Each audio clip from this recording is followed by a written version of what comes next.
ಮನೋವಿಹಾರಿಣಿ.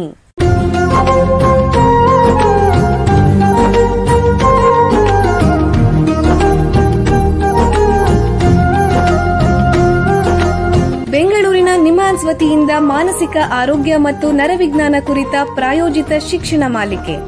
ಸಹಯೋಗ ಕರ್ನಾಟಕ ವಿಜ್ಞಾನ ಮತ್ತು ತಂತ್ರಜ್ಞಾನ ಅಕಾಡೆಮಿ, ವಿಜ್ಞಾನ ಮತ್ತು ತಂತ್ರಜ್ಞಾನ ಇಲಾಖೆ, ಕರ್ನಾಟಕ ಸರ್ಕಾರ. ಕೇಳಿ ಮಾನಸಿಕ ಆರೋಗ್ಯ ಮತ್ತು ನರವಿಜ್ಞಾನ ಕುರಿತ ಮಾಲಿಕೆ ಮನೋವಿಹಾರಿಣಿ. ನಮಸ್ಕಾರ ಶ್ರೋತೃಗಳೇ, ನಿಮಗೆಲ್ಲರಿಗೂ ಮನೋವಿಹಾರಿಣಿ ಶಿಕ್ಷಣ ಮಾಲಿಕೆಯ ಈ ಸಂಚಿಕೆಗೆ ಆತ್ಮೀಯ ಸ್ವಾಗತ.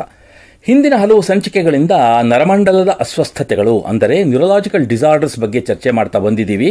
ಅದನ್ನೇ ಮುಂದುವರಿಸುತ್ತಾ ಇಂದಿನ ಮತ್ತು ಮುಂದಿನ ಸಂಚಿಕೆಗಳಲ್ಲಿ ಎಲ್ಲರನ್ನೂ ಕಾಡುವಂತಹ ತಲೆನೋವು ಅಥವಾ ಹೆಡೇಕ್ ಬಗ್ಗೆ ತಿಳ್ಕೊಳ್ಳೋಣ. ವಿಶ್ವ ಆರೋಗ್ಯ ಸಂಸ್ಥೆ ಅಂದರೆ ವರ್ಲ್ಡ್ ಹೆಲ್ತ್ ಆರ್ಗನೈಸೇಷನ್ ಪ್ರಕಾರ ತಲೆನೋವು ಅನ್ನೋದು ಒಂದೇ ವಿಧವಾದ ಆರೋಗ್ಯ ಸಮಸ್ಯೆ ಅಲ್ಲ, ಇದು ಒಂದು ರೋಗಗಳ ಸಮೂಹ ಅಂತ ಹೇಳಿದೆ. ಈ ಸಮೂಹಕ್ಕೆ ತಲೆನೋವಿನ ಅಸ್ವಸ್ಥತೆಗಳು ಅಥವಾ ಹೆಡೇಕ್ ಡಿಸಾರ್ಡರ್ಸ್ ಅಂತ ಕರೀತಾರೆ. ಅಂಕಿಅಂಶಗಳ ಪ್ರಕಾರ ಪ್ರಪಂಚದಾದ್ಯಂತ ಮನುಷ್ಯನ ಜೀವನದ ಮೇಲೆ ಅಸಾಮರ್ಥ್ಯದ ಹೊರೆ ಹಾಕಬಲ್ಲ ಅತಿಸಾಮಾನ್ಯವಾದ ನರಮಂಡಲದ ಕಾಯಿಲೆಗಳ ಪೈಕಿ ಸ್ಟ್ರೋಕ್ ಅಂದರೆ ಲಕ್ವ ಅಥವಾ ಪಾರ್ಶ್ವವಾಯು ಅನ್ನೋದು ಮೊದಲನೇ ಸ್ಥಾನದಲ್ಲಿದ್ದರೆ ಡಿಮೆನ್ಷಿಯಾ ಅನ್ನೋದು ಎರಡನೇ ಸ್ಥಾನದಲ್ಲಿದೆ. ಅದರ ನಂತರ ತಲೆನೋವು ಅಸ್ವಸ್ಥತೆಗಳು ಮೂರನೇ ಸ್ಥಾನದಲ್ಲಿದೆ. ಪ್ರಪಂಚದಲ್ಲಿ ತಲೆನೋವು ಅಸ್ವಸ್ಥತೆಗಳು ಸುಮಾರು 40% ಜನರ ಮೇಲೆ ಪರಿಣಾಮ ಬೀರುತ್ತಂತೆ. ಪುರುಷರಿಗೆ ಹೋಲಿಸಿದ್ರೆ ಮಹಿಳೆಯರಲ್ಲಿ ಇದು ಹೆಚ್ಚು ಸಾಮಾನ್ಯ. 5ನೇ ವಯಸ್ಸಿನಿಂದ ಹಿಡಿದು 80ನೇ ವರ್ಷ ವಯಸ್ಸಿನವರೆಗೆ ಯಾರಿಗೆ ಬೇಕಾದರೂ ಆಗ್ಬೋದು. ತಲೆನೋವಿನ ಅಸ್ವಸ್ಥತೆಗಳು ಎಲ್ಲ ಜನಾಂಗಗಳು, ಆದಾಯ ಮಟ್ಟಗಳು ಮತ್ತು ಭೌಗೋಳಿಕ ಪ್ರದೇಶಗಳ ಜನರ ಮೇಲೆ ಪರಿಣಾಮ ಬೀರುತ್ತಂತೆ. ವೈಜ್ಞಾನಿಕ ಮತ್ತು ವೈದ್ಯಕೀಯ ದೃಷ್ಟಿಯಿಂದ ತಲೆನೋವು ಅಂದರೆ ಏನು, ಎಷ್ಟು ವಿಧ ಇದೆ ಇದರಲ್ಲಿ, ನಮ್ಮ ದೇಶದಲ್ಲಿ ಇದರ ಪ್ರಮಾಣ ಏನು, ಇದರ ರೋಗ ಲಕ್ಷಣಗಳೇನು ಇತ್ಯಾದಿಗಳ ಬಗ್ಗೆ ತಜ್ಞರ ಹತ್ರ ಈಗ ಮಾಹಿತಿ ಸಂಗ್ರಹಿಸೋಣ. ನರರೋಗ ವಿಜ್ಞಾನ ಕ್ಷೇತ್ರದಲ್ಲಿ ಸುಮಾರು 10 ವರ್ಷಗಳಿಂದ ವೈದ್ಯಕೀಯ ಸೇವೆ ಮತ್ತು ಸಂಶೋಧನೆ ಮಾಡ್ತಾ ಇರುವಂತಹ ನಿಮ್ಹಾನ್ಸ್ನ ನರರೋಗ ಅಂದರೆ ನ್ಯೂರಾಲಜಿ ವಿಭಾಗದಲ್ಲಿ ಹೆಚ್ಚುವರಿ ಪ್ರಾಧ್ಯಾಪಕರಾಗಿರುವಂತಹ ಡಾಕ್ಟರ್ ಪೂಜಾ ಮಾಯ್ಲಾಂಕೋಡಿ ಅವರು ನಮ್ಮ ಜೊತೆಗಿದ್ದಾರೆ. ಅವ್ರನ್ನ ಸ್ವಾಗತಿಸೋಣ. ನಮಸ್ಕಾರ ಡಾಕ್ಟರ್ ಪೂಜಾ ಅವರೇ. ನಮಸ್ಕಾರ. ನಿಮಗೆ ಈ ಕಾರ್ಯಕ್ರಮಕ್ಕೆ ಸ್ವಾಗತ. ಧನ್ಯವಾದಗಳು. ಡಾಕ್ಟರ್ ಪೂಜಾ ಅವರೇ, ನಿಮಗೆ ಮೊದಲನೇ ಪ್ರಶ್ನೆ ಏನು ಅಂತಂತಂದ್ರೆ, ಈ ತಲೆನೋವು ಅಂದ್ರೆ ನಿಮ್ಮ ಊರ್ ಕಡೆ ಹೇಳ್ತಾರಲ್ಲಿ ಮಂಡೆ ಬಿಸಿ ಆಗೋದು, ತಲೆ ಬಿಸಿ ಆಗೋದು, ಅಂದ್ರೆ ಹೆಡೇಕ್ ಅಂತಂದ್ರೆ ಏನು, ದಯವಿಟ್ಟು ತಿಳಿಸಿ. ಸೊ ಹೆಡೇಕ್ ಅಂದ್ರೆ ಸಾಮಾನ್ಯ ನಮ್ಮ ಹತ್ರ ಜನ ಬರೋದು, ಅವರಿಗೆ ತಲೆಯಲ್ಲಿ ಯಾವ ಭಾಗ ನೋವಿದ್ರು ತಲೆನೋವು, ಮಂಡೆ ಬೆಚ್ಚಗಾಗೋದು, ತಲೆ ಬೆಚ್ಚಗಾಗತ್ತೆ, ಇದೆಲ್ಲ ಕಾರಣಕ್ಕೂ ತಲೆನೋವು ಅಂತ ನಮ್ಮ ಹತ್ರ ಬರ್ತಾರೆ. ಅದು ತಲೆ ಅಂದ್ರೆ ಹಣೆ ಮೇಲೆ ಇರ್ಬೋದು, ಮುಖದ ಮೇಲೆ ಇರ್ಬೋದು, ಕಣ್ಣು ಸುತ್ತಗಡೆ ಇರ್ಬೋದು, ನತ್ತಿ ಮೇಲೆ ಇರ್ಬೋದು, ತಲೆ ಹಿಂದ್ ಭಾಗದಲ್ಲೇ ಇರ್ಬೋದು, ಕುತ್ತಿಗೆಯಿಂದ ಬರುವ ನೋವು ಇರ್ಬೋದು, ಕೆನ್ನೆ ಮೇಲೆ ಇರ್ಬೋದು. ಇದು ಎಲ್ಲದಕ್ಕೂ ಸಾಮಾನ್ಯ ತಲೆನೋವು ಅಂತಾನೆ ಹೇಳ್ತಾರೆ. ಅಂದ್ರೆ ಈ ತಲೆನೋವು ಅನ್ನೋದ್ರಲ್ಲಿ ಬೇರೆ ಬೇರೆ ರೀತಿ ಪ್ರಕಾರಗಳಿವೆಯೇ? ಹೌದು. ತಲೆನೋವು ಅಂದ್ರೆ ಅದು ಪ್ರಾಥಮಿಕ ಅಥವಾ ದ್ವಿತೀಯ ಇರ್ಬೋದು, ಪ್ರೈಮರಿ ಅಥವಾ ಸೆಕೆಂಡರಿ. ತಲೆನೋವೇ ಒಂದು ಕಾಯಿಲೆ, ಅದಕ್ಕೆ ಬೇರೆ ಏನು ಕಾರಣ ಇಲ್ಲ ಅಂತಾದ್ರೆ ಅದು ಪ್ರಾಥಮಿಕ ತಲೆನೋವು ಅಂತ ಹೇಳ್ತೇವೆ. ಮಾತ್ರ ತಲೆನೋವು ಬೇರೆ ಕಾರಣದಿಂದ ಬರೋದು, ಅದು ಕಣ್ಣಿನ ಕಾಯಿಲೆಯಿಂದಲೋ ಅಥವಾ ಕಿವಿ ಕಾಯಿಲೆಯಿಂದಲೋ ಅಲ್ಲ ಹಲ್ಲಿನ ಕಾಯಿಲೆಯಿಂದಲೋ ಅಥವಾ ಸ್ಟ್ರೋಕ್ ಆದದ್ರಿಂದಲೋ ಅಥವಾ ಮೆದುಳು ಇನ್ಫೆಕ್ಷನ್ ಆದದ್ರಿಂದಲೋ, ಇದು ಬೇರೆ ಕಾರಣದಿಂದ ತಲೆನೋವು ಬಂದ್ರೆ ಅದರ ಸೆಕೆಂಡರಿ ಅಥವಾ ದ್ವಿತೀಯ ಅಂತ ಹೇಳ್ತೇವೆ. ಮಾತ್ರ ನಮ್ ಸಮಾಜದಲ್ಲಿ ಸಾಮಾನ್ಯ ನಾವು ತಲೆನೋವು ನೋಡುವಾಗ ಅದರಲ್ಲಿ ಮೆಜಾರಿಟಿಯು ಪ್ರೈಮರಿ ಅಥವಾ ಪ್ರಾಥಮಿಕ ತಲೆನೋವು ಇರುತ್ತೆ. ಅಂದ್ರೆ ಈ ಪ್ರಾಥಮಿಕ ತಲೆನೋವು ಬಹಳ ಸಾಮಾನ್ಯ ಅಂತ ಹೇಳ್ತೀರಾ, ಇದರಲ್ಲೂ ಬೇರೆ ಬೇರೆ ವಿಧಗಳಿದೆಯೇ? ಹೌದು. ಪ್ರಾಥಮಿಕ ತಲೆನೋವು ಅಂದ್ರೆ ಒಂದು ಟೆನ್ಷನ್ ಟೈಪ್ ಹೆಡ್ಏಕ್ ಅಥವಾ ಮೈಗ್ರೇನ್ ಹೆಡ್ಏಕ್ ಅಂತ 2 ತರ ಕಂಡು ಬರುತ್ತೆ. ಇದರಲ್ಲಿ ಸಮಾಜದಲ್ಲಿ ಜಾಸ್ತಿ ಕಾಣೋದು ಟೆನ್ಷನ್ ಟೈಪ್ ಹೆಡ್ಏಕ್. ಮಾತ್ರ ಜಾಸ್ತಿ ಅಸ್ವಸ್ಥತೆ ಕೊಡುವಂತ ತಲೆನೋವು ಮೈಗ್ರೇನ್ ಹೆಡ್ಏಕ್. ಸೊ ನಾವು ಡಾಕ್ಟರ್ಗಳಾಗಿ ಹಾಸ್ಪಿಟಲ್ ಅಲ್ಲಿ ಜಾಸ್ತಿ ಪೇಷಂಟ್ಸಿಗೂ ಮೈಗ್ರೇನ್ ಕಾಯಿಲೆಯಿಂದ ನೋಡ್ತೇವೆ. ಟೆನ್ಷನ್ ಟೈಪ್ ಹೆಡ್ಏಕ್ ಅಷ್ಟೊಂದು ಅಸ್ವಸ್ಥತೆ ಕಾಸ್ ಮಾಡುವಂತ ಹೆಡ್ಏಕ್ ಅಲ್ಲ, ಆದ್ರೂ ಸಮಾಜದಲ್ಲಿ ಜಾಸ್ತಿ ಕಾಮನ್ ಟೆನ್ಷನ್ ಟೈಪ್. ಜನರಲಿ ಸಾಮಾನ್ಯವಾಗಿ ಕಂಡು ಬರುವಂತದ್ದು ಟೆನ್ಷನ್ ಟೈಪ್ ಹೆಡ್ಏಕ್ ಅಂತ ಹೇಳ್ತೀರಾ? ಅಂದ್ರೆ ತಲೆನೋವು ಸಾಧಾರಣವಾಗಿ ಎಲ್ರಿಗೂ ಬರುತ್ತೆ, ಯಾವಾಗ್ಲಾದ್ರೂ ಬರ್ಬೋದು. ಅಂದ್ರೆ ಇದರಿಂದ ತುಂಬಾ ಜನ ಕಷ್ಟ ಅನುಭವಿಸ್ತಾರೆ. ನಿಮ್ಮ ಪ್ರಕಾರ ನಮ್ಮ ದೇಶದಲ್ಲಿ, ನಮ್ಮ ರಾಜ್ಯದಲ್ಲಿ, ನಮ್ಮ ಊರು ಬೆಂಗಳೂರಲ್ಲಿ ಈ ತಲೆನೋವಿನ ಪ್ರಮಾಣ, ತಲೆನೋವು ಅಸ್ವಸ್ಥತೆಗಳ ಪ್ರಮಾಣ ಎಷ್ಟಿದೆ? ಸೊ ಈ ಪ್ರಶ್ನೆಯನ್ನು ಉತ್ತರ ಹುಡುಕಕ್ಕಾಗಿ ನಮ್ professors Girish Kulkarni sir, Girish Rao sir ಬೆಂಗಳೂರಲ್ಲಿ ಹಳ್ಳಿ ಪೇಟೆಗಳಲ್ಲಿ ಮನೆ ಹೋಗಿ ಒಂದು 2,500 ಚಿಲ್ಲರೆ ಜನಗಳ ಹತ್ರ ಮಾತಾಡಿದ್ರು.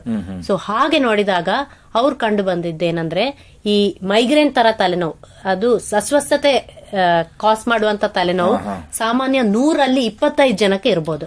ದೊಡ್ಡ ಸಂಖ್ಯೆ, 125 ಜನಕ್ಕೆ. ಅಂಡ್ ಇದರಲ್ಲಿಯೂ ಹೆಂಗಸರಿಗೆ ಜಾಸ್ತಿ ಕಂಡು ಬರುತ್ತೆ. ಅಂಡ್ ಹಳ್ಳಿ ಪ್ರದೇಶಗಳಲ್ಲಿ ಈ ತಲೆನೋವು ಜಾಸ್ತಿ ಕಂಡು ಬರುತ್ತೆ.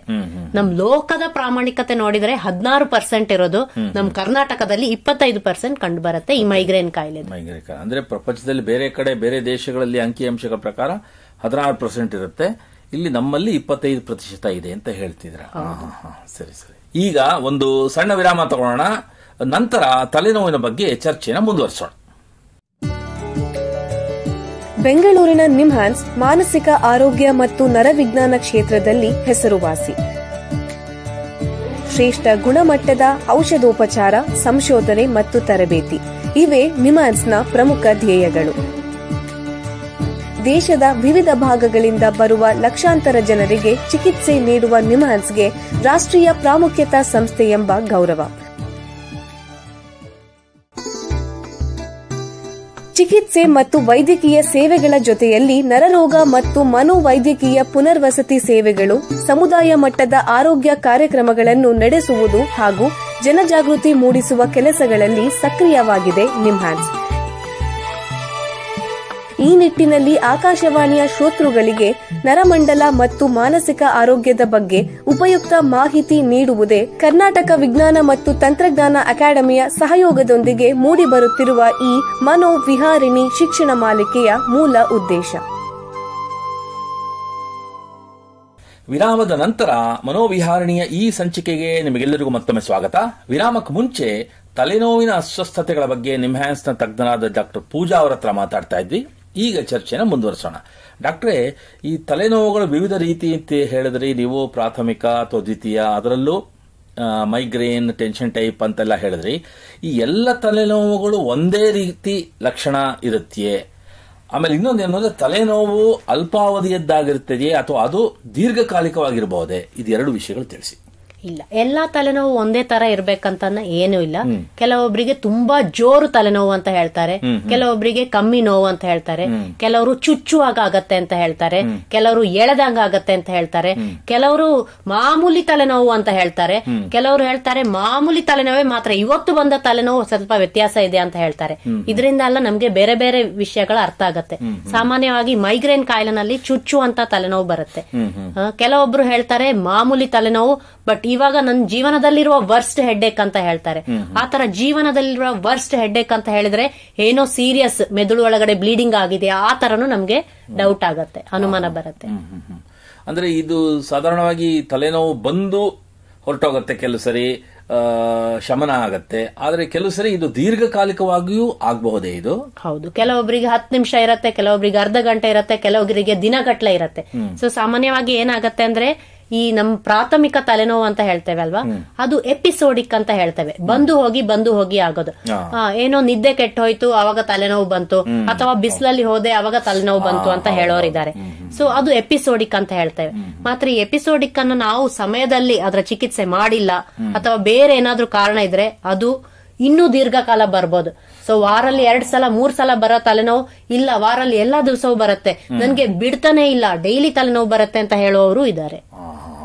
ಅಂದ್ರೆ ಅಲ್ಪಕಾಲಿಕವಾಗೂ ಆಗೋದು, ದೀರ್ಘಕಾಲಿಕವಾಗೂ ಆಗ್ಬೋದು. ಈಗ ಸಾಧಾರಣ ದೊಡ್ಡವರಲ್ಲಿ ನಾವು ಆಗಿಂದಾಗೆ ತಲೆನೋವು ಬರ್ಬೋದು ಅಂತ ನೋಡಿದೀವಿ. ಈ ಮಕ್ಕಳಿಗೂ ತಲೆನೋವು ಬರೋ ಸಾಧ್ಯತೆಗಳಿದೆಯೇ? ಹೌದು, ತುಂಬಾ ಮಕ್ಕಳು ಇರ್ತಾರೆ ತಲೆನೋವು ಬರೋದು. ಚಿಕ್ಕ ಮಕ್ಕಳು ತಲೆನೋವು ಅಂತ ಹೇಳೋಗ ಅವರಿಗೆ ನಾವು ಕೆಲವು ವಿಷಯಗಳು ಎಕ್ಸ್ಟ್ರಾ ಕೇಳ್ತೇವೆ. ಮತ್ ಒಂದು ವಿಷಯ, ಅವರು ಕ್ಲಾಸಲ್ಲಿ ಕೂತ್ಕೊಂಡ್ರೆ ಅವರಿಗೆ ಬೋರ್ಡ್ ಕಾಣ್ಸಕ್ ಆಗತ್ತಾ ಅಂತ ಕೇಳ್ಬೇಕು. ತುಂಬಾ ಒಂದು ಕಾಮನ್ ವಿಷಯ ಅಂದ್ರೆ ಕಣ್ಣು ತೊಂದರೆಯಿಂದ, ದೃಷ್ಟಿ ತೊಂದರೆಯಿಂದ ಮಕ್ಕಳಿಗೆ ತಲೆನೋವು ಬರ್ಬೋದು. ಮತ್ತೊಂದು ಈ ಟಾನ್ಸಿಲ್ಸ್, ಎಡಿನಾಯ್ಡ್ಸ್ ಅಂತ ಕೆಲವು ಗ್ರಂಥಿಗಳಿದೆ, ಅವ್ರ ಕಾರಣಗಳಿಂದಲೂ ಮಕ್ಕಳಿಗೆ ಇನ್ಫೆಕ್ಷನ್, ತಲೆನೋವು ಬರ್ಬೋದು. ಮತ್ತೆ ತಲೆನೋವು ಬರ್ಬೋದು. ಕಿವಿ ಕಾಯಿಲೆಗಳಿಂದ, ದಂತ ಕಾಯಿಲೆಗಳಿಂದ, ಹಲ್ಲಲ್ಲಿ ಹುಳ ಬಂದದ್ರಿಂದ, ಕಿವಿಯಲ್ಲಿ ಕೀವು ಬಂದದ್ರಿಂದ, ಈ ತರ ಕಾರಣಗಳಿಂದಲೂ ಮಕ್ಕಳಿಗೆ ತಲೆನೋವು ಬರ್ಬೋದು. ಮಾತ್ರ ಪ್ರಾಥಮಿಕ ತಲೆನೋವು ಅಂತ ನಾನು ಹೇಳಿದೆಲ್ಲ, ಟೆನ್ಷನ್ ಟೈಪ್ ಹೆಡ್ಏಕ್ ಅಥವಾ ಮೈಗ್ರೇನ್ ಹೀಗಿರುವ ಕಾರಣಗಳಿಂದಲೂ ಮಕ್ಕಳಿಗೆ ತಲೆನೋವು ಬರ್ಬೋದು. ಮತ್ತೆ ಇದೆಲ್ಲ ಕಾರಣಗಳಲ್ಲದೆ ಸ್ಕೂಲಿಗೆ ಹೋಗಕ್ಕೆ ಏನಾದ್ರೂ ಆಲಸ್ಯ ಇದೆಯಾ, ಅಲ್ಲ ಸ್ಕೂಲಲ್ಲಿ ಯಾರಾದ್ರೂ ಅವರಿಗೆ ಬೈತಿದಾರಾ, ಈ ವಿಷಯ ಕೇಳೋದು ಬೇಕು. ಅಂದ್ರೆ ಇನ್ನೊಂದೇನು ಅಂದ್ರೆ, ಈಗ ತಲೆನೋವು ಅನ್ನೋದು ಬರೀ ರೋಗ ಲಕ್ಷಣವೇ ಅಥವಾ ದೇಹದ ಒಳಗಡೆ ಏನೋ ಒಂದು ಕಾಯಿಲೆ ಇದ್ದು ಅದರಿಂದ ಈ ತಲೆನೋವು ಬರ್ತಿದೆ ಅನ್ನೋ ಸಾಧ್ಯತೆ ಇದೆಯೇ? ಹೌದು, ಅದಕ್ಕೆ ನಾವು ದ್ವಿತೀಯ ತಲೆನೋವು ಅಂತ ಹೇಳೋದು. ಕೆಲವೊಂದು ಕಾಯಿಲೆಗಳಿಂದ ತಲೆನೋವು ಬರ್ಬೋದು. ತುಂಬಾ ಮೈನರ್ ಅಂದ್ರೆ ತುಂಬಾ ಚಿಕ್ಕ ಕಾರಣಗಳಂದ್ರೆ ಕಣ್ಣದು ದೃಷ್ಟಿ ವ್ಯತ್ಯಾಸಗಳಿಂದ ಬರ್ಬೋದು. ಕೆಲವು ಸೀರಿಯಸ್ ತೊಂದ್ರೆ, ಕಣ್ಣು ಪ್ರೆಷರ್ ಜಾಸ್ತಿ ಇದ್ರೆ, ಗ್ಲಾಕೋಮಾ ಅಂತ ಕೇಳಿದಿರಾ, ಆ ಕಾಯಿಲೆಯಿಂದ ಬರ್ಬೋದು. ಕಿವಿ ಇನ್ಫೆಕ್ಷನ್ ಇದ್ರೆ ಬರ್ಬೋದು. ಹಲ್ಲು ಒಳಗಡೆ ಏನಾದ್ರೂ ಕೀವಿದ್ರೆ ಬರ್ಬೋದು. ಸೈನಸ್ ಅಂತ ಹೇಳ್ತಾರೆ, ಸೈನಸ್ ಅಲ್ಲಿ ಕಫ ಕಟ್ಕೊಂಡ್ರೆ ಬರ್ಬೋದು. ಕೆಲವೊಬ್ಬರಿಗೆ ಈ ಡೆಂಗಿ ಜ್ವರ, ಲೆಪ್ಟೋಸ್ಪೈರೋಸಿಸ್ ಈ ತರ ಜ್ವರಗಳಿಂದಲೂ ಜೊತೆಯಲ್ಲಿ ತಲೆನೋವು ಬರ್ಬೋದು. ಮೆದುಳಲ್ಲಿ ಇನ್ಫೆಕ್ಷನ್ ಆದ್ರೆ ತಲೆನೋವು ಬರ್ಬೋದು. ಸ್ಟ್ರೋಕ್ ಆದ್ರೂ ತಲೆನೋವು ಬರ್ಬೋದು. ಸೊ ತಲೆನೋವು ಅಂದ್ರೆ ಮಾಮೂಲಿ ತಲೆನೋವು ಅಂತ ಬಿಡೋಂಗಿಲ್ಲ, ಕೆಲವೊಮ್ಮೆ ಸ್ಟ್ರೋಕ್ ಆದ್ರೂ ಬರ್ಬೋದು. ತುಂಬಾ ವಯಸ್ಸಾದವರಲ್ಲಿ ಫಸ್ಟ್ ಟೈಮ್ ತಲೆನೋವು ಅಂದ್ರೆ ಅದೊಂದು ಸ್ಟ್ರೋಕ್ ಲಕ್ಷಣ ಇರ್ಬೋದು. ಕೆಲವೊಮ್ಮೆ ಅಪರೂಪ ಆದ್ರೂ ಕೂಡ ಮೆದುಳಲ್ಲಿ ಗೆಡ್ಡೆ ಇದ್ರೂ ಅದು ತಲೆನೋವು ರೀತಿಯಲ್ಲಿ ಬರ್ಬೋದು. ನಿಮ್ಮ ಪ್ರಕಾರ ತಲೆನೋವು ಅಂತಂದ್ರೆ ಮೆದುಳಿನ ಮಟ್ಟದಲ್ಲಿ ತಲೆನೋವು ಬರಕ್ಕೆ ಕಾರಣ ಏನು? ಸೊ ಮೆದುಳಿನ ಮಟ್ಟಿನಲ್ಲಿ ಈಗ್ಲೂ ಕೇಳಿದ್ರೆ ಸಾಮಾನ್ಯವಾಗಿ ಇರುವ ಕಾರಣ ಪ್ರಾಥಮಿಕ ತಲೆನೋವೆ ಮಾತ್ರ. ಮೆದುಳಿನ ಮಟ್ಟಿಗೆ ತುಂಬಾ ಸೀರಿಯಸ್ ಆಗಿರುವ ಕೆಲವು ಕಾರಣಗಳು, ಒಂದು ಸ್ಟ್ರೋಕ್, ಮತ್ತೊಂದು ಇನ್ಫೆಕ್ಷನ್, ಮತ್ತೊಂದು ಗೆಡ್ಡೆ ಇರೋದು, ಮತ್ತೆ ಶರೀರದಲ್ಲಿ ಶುಗರ್ ಹೆಚ್ಚು ಕಮ್ಮಿ ಆಗೋದು, ಸೋಡಿಯಂ ಹೆಚ್ಚು ಕಮ್ಮಿ ಆಗೋದು, ಇದರಿಂದಲೂ ಮೆದುಳಿನ ಮಟ್ಟಿಲಿ ತಲೆನೋವು ಬರ್ಬೋದು. ತಲೆನೋವು ಬರೋ ಸಾಧ್ಯತೆಗಳೇ. ಇವಾಗ ಸಾಧಾರಣ ತಲೆನೋವು ಬಂದ್ರೆ ಏನ್ ಮಾಡ್ತಾರೆ, ಒಂದು ಗುಳಿಗೆ ತಗೊಂಡ್ಬಿಡಿಪ್ಪ ಅಥವಾ ಏನೋ ತೈಲ ಹಚ್ಕೊಂಡ್ಬಿಡಿಪ್ಪ ಅಂತ ಹೇಳ್ತಾರೆ. ಆದ್ರೆ ನೀವು ಹೇಳೋದು ಕೇಳಿದ್ರೆ ನಾವು ಯಾವಾಗ ತಲೆನೋವಿನ ಬಗ್ಗೆ ಗಂಭೀರವಾಗಿ ನಾವು ಯೋಚನೆ ಮಾಡಬೇಕು, ಯಾವಾಗ ಇದು ಒಂಥರ ಸೀರಿಯಸ್ ಆಗತ್ತೆ ಅದು ತಿಳಿಸಿ. ಇದು ಅರ್ಥ ಮಾಡ್ಕೊಳ್ಳೋದು ತುಂಬಾ ಮುಖ್ಯ. ಇದಕ್ಕೆ ನಾವು ರೆಡ್ ಫ್ಲಾಗ್ಸ್ ಅಂತ ಹೇಳ್ತೇವೆ. ಸೊ ರೆಡ್ ಫ್ಲಾಗ್ಸ್ ಅಂದ್ರೆ ಈ ಲಕ್ಷಣಗಳಿದ್ರೆ ಆ ತಲೆನೋವು ಬಗ್ಗೆ ನಾವು ಅದಕ್ಕೆ ಗಮನಿಸಬೇಕು ಅಂತ ಅರ್ಥ. ಒಂದು ವಯಸ್ಸು 50 ಆದ ಮೇಲೆ ಯಾರಿಗಾದ್ರೂ ತಲೆನೋವು ಬಂದ್ರೆ ಅದು ಸೀರಿಯಸ್ ಕಾರಣ ಇರ್ಬೋದು ಅಂತ ನಾವು ನೆನ್ಪಿಟ್ಕೋಬೇಕು. ಅವರನ್ನು ಆದಷ್ಟು ಬೇಗ ಡಾಕ್ಟರ್ ಹತ್ರ ಕರ್ಕೊಂಡೋಗ್ಬೇಕು. ಮತ್ತೊಂದು, ತಲೆನೋವು ಜೊತೆಯಲ್ಲಿ ಏನಿರತ್ತೆ ಅಂತ ನೋಡ್ಬೇಕು. ತಲೆನೋವು ಜೊತೆ ಜ್ವರ ಇದ್ರೆ ಅದೊಂದು ಸೀರಿಯಸ್ ಇನ್ಫೆಕ್ಷನ್ ಲಕ್ಷಣ ಇರ್ಬೋದು. ತಲೆನೋವು ಜೊತೆ ಯಾರಾದ್ರೂ 2 ಕಾಣಿಸತ್ತೆ ಅಥವಾ ಕಣ್ಮಂಜಿದೆ ಅಂತ ಆದ್ರೆ ಅದು ಸೀರಿಯಸ್ ಕಾರಣ ಇರ್ಬೋದು. ತಲೆನೋವು ಜೊತೆ ಯಾರಿಗಾದ್ರೂ ಮೂರ್ಛೆ ತಪ್ಪ ಹೋಗ್ತಾ ಇದೆ, ಅಥವಾ ಫಿಟ್ಸ್ ತರ ಬರ್ತಾ ಇದೆ, ಅಥವಾ ಕೈಕಾಲು ಬರೋದಿಲ್ಲ ಒಂದು ಸೈಡ್, ಈ ತರ ಹೇಳಿದ್ರೆ ಅದು ತುಂಬಾ ಸೀರಿಯಸ್ ಕಾರಣ ಇರ್ಬೋದು. ತಲೆನೋವು ನಂಗೆ ಮಲ್ಕೊಂಡ್ರೆ ಕಮ್ಮಿ ಆಗತ್ತೆ ಅಥವಾ ಮಲ್ಕೊಂಡ್ರೆ ಮಾತ್ರ ತಲೆನೋವು ಬರಲ್ಲ ಅಂತ ಹೇಳಿದ್ರೆ ಅದು ಸೀರಿಯಸ್ ಕಾರಣದಿಂದ ಇರ್ಬೋದು. ಮತ್ತೆ ತಲೆನೋವು ತುಂಬಾ ಜಾಸ್ತಿ ಇದೆ, ಶುರುವಾದ ತಕ್ಷಣ ಇಷ್ಟು ಜಾಸ್ತಿ ಆಗಿದೆ ತಲೆನೋವು, ಜೀವನದಲ್ಲಿರುವ ವರ್ಸ್ಟ್ ತಲೆನೋವು ಅಂತ ಹೇಳಿದ್ರೆ ಅದರ ಬಗ್ಗೆ ನಾವು ಗಮನಿಸಬೇಕು. ಮತ್ತೆ ಮಾಮೂಲಿ ತಲೆನೋವು ನಂಗೆ ಇಷ್ಟು ವರ್ಷಗಳಿಂದ ಬರ್ತಾ ಇದೆ, ಬಟ್ ಇವತ್ತಿನ ತಲೆನೋವು ಮುಂಚೆ ಇರುವ ತಲೆನೋವು ತರ ಇಲ್ಲ, ಇದು ಒಂದೇನೋ ಬೇರೆ ತರ ತಲೆನೋವು ಅಂತ ಪೇಷಂಟ್ ಹೇಳಿದ್ರೆ ಆವಾಗಲೂ ನಾವು ತುಂಬಾ ಗಮನಿಸಬೇಕು. ತಲೆನೋವಿನ ಬಗ್ಗೆ ಎಷ್ಟೊಂದು ವಿವಿಧ ಆಯಾಮಗಳಿದೆ ಅಂತ ಬಹಳ ಉಪಯುಕ್ತ ಮಾಹಿತಿ ನೀಡಿದ್ದೀರಾ. ನೋಡಿ, ನಿಮ್ ಜೊತೆ ಮಾತಾಡ್ತಾ ಕಾಲ ಕಳೆದಿದ್ದೇ ಗೊತ್ತಾಗಲಿಲ್ಲ. ಇಲ್ಲಿಗೆ ಈ ಸಂಚಿಕೆ ಮುಗಿಸುವಂತ ಸಮಯ ಆಗ್ತಾ ಇದೆ. ಡಾಕ್ಟರ್ ಪೂಜಾ ಅವರೇ, ಎಲ್ಲ ಕೇಳುಗರಿಗೆ ತಲೆನೋವಿನ ವಿವಿಧ ವಿಷಯಗಳ ಬಗ್ಗೆ ಉಪಯುಕ್ತ ಮಾಹಿತಿ ನೀಡಿದ್ದೀರಾ. ನಿಮಗೆ ಎಲ್ಲರ ಪರವಾಗಿ ಧನ್ಯವಾದಗಳು. ಧನ್ಯವಾದಗಳು. ಶ್ರೋತೃಗಳೇ, ಮಾನಸಿಕ ಆರೋಗ್ಯ ಮತ್ತು ನರವಿಜ್ಞಾನದ ಬಗ್ಗೆ, ಅದರಲ್ಲೂ ತಲೆನೋವಿನ ಬಗ್ಗೆ ಇನ್ನೂ ಹೆಚ್ಚಿನ ಮಾಹಿತಿಯೊಂದಿಗೆ ಮನೋವಿಹಾರಣೆಯ ಮುಂದಿನ ಸಂಚಿಕೆಯಲ್ಲಿ ಭೇಟಿಯಾಗೋಣ. ನಮಸ್ಕಾರ. ಇಲ್ಲಿಯವರೆಗೆ ಬೆಂಗಳೂರಿನ ನಿಮ್ಹಾನ್ಸ್ ವತಿಯಿಂದ ಮಾನಸಿಕ ಆರೋಗ್ಯ ಮತ್ತು ನರವಿಜ್ಞಾನ ಕುರಿತ ಪ್ರಾಯೋಜಿತ ಶಿಕ್ಷಣ ಮಾಲಿಕೆ ಮನೋವಿಹಾರಿಣಿ ಕೇಳಿದಿರಿ. ಸಹಯೋಗ ಕರ್ನಾಟಕ ವಿಜ್ಞಾನ ಮತ್ತು ತಂತ್ರಜ್ಞಾನ ಅಕಾಡೆಮಿ, ವಿಜ್ಞಾನ ಮತ್ತು ತಂತ್ರಜ್ಞಾನ ಇಲಾಖೆ, ಕರ್ನಾಟಕ ಸರ್ಕಾರ. ನೆರವು ಮಾನಸಿಕ ಆರೋಗ್ಯ ಶಿಕ್ಷಣ ವಿಭಾಗ, ನಿಮ್ಹಾನ್ಸ್ ಹಾಗೂ ನಿವೇದಿತಾ ಬಿಎಸ್, ನಿಮ್ಹಾನ್ಸ್. ಸಂಗೀತ ಸಂಯೋಜನೆ ಕೆ ಕಲ್ಯಾಣ್. ಪರಿಕಲ್ಪನೆ, ನಿರೂಪಣೆ ಮತ್ತು ನಿರ್ಮಾಣ ಡಾಕ್ಟರ್ ಎಂಎಂ ಶ್ರೀನಿವಾಸ್ ಭರತ್, ನಿಮ್ಹಾನ್ಸ್. ನಿಮ್ಮ ಸಂದೇಶಗಳನ್ನು ಕಳಿಸಬೇಕಾದ ದೂರವಾಣಿ ಸಂಖ್ಯೆ 7891105524 7899105524. ವಾಟ್ಸ್ಆಪ್ ಸಂದೇಶಗಳು ಮಾತ್ರ. ಈ ಕಾರ್ಯಕ್ರಮದ ಮುಂದಿನ ಸಂಚಿಕೆ ಮುಂದಿನ ವಾರ ಇದೇ ಸಮಯಕ್ಕೆ ಮನೋವಿಹಾರಿಣಿ ಮಾಲಿಕೆಯಲ್ಲಿ.